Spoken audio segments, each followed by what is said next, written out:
In Korea, a rating leaked out for a game called Sonic Frontiers Definitive Edition. Now, what exactly could this potentially mean, and what exactly would they change from the original version of Sonic Frontiers? Considering that the game really isn't all that old, how much could they really change or even add to the game? Especially considering that we all kind of thought that Sonic Frontiers 2 was going to be the next Sonic release, being that it is Sonic's 35th anniversary. Now, this could definitely lead to that, just giving fans more of an option to play Sonic Frontiers on a better version of it, potentially even giving us a better resolution to play the game, better frames per second. They could also potentially be adding all the DLCs on the disc instead of making them downloadable content, as it seems like Sega and most Sonic fans kind of accept DLC 3 as the true ending to Sonic Frontiers, which I think is fair considering that the Frontiers ending really all wasn't that good in the original game, and DLC 3 was incredible, and honestly I think is still to this day the best DLC that we've ever gotten for Sonic.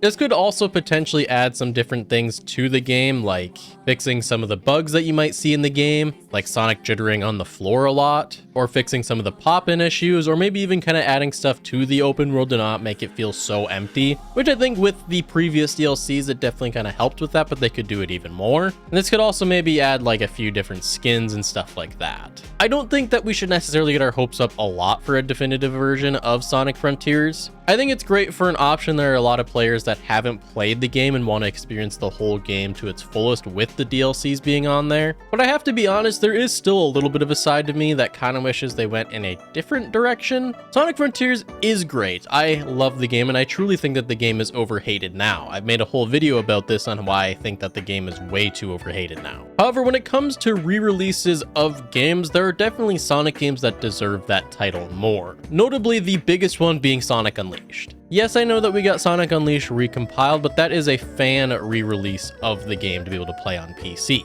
I still think that there should be more of a definitive way to play Sonic Unleashed on PC and modern day consoles, as well as adding some of the updates to the game, like better resolution or better frames per second, or allowing the game to run at better specs. So I think there are definitely games that deserve that kind of re-release treatment a little bit more than Sonic Frontiers for sure, but I do also think that this is also potentially something to kind of hold Sonic fans over for the time being.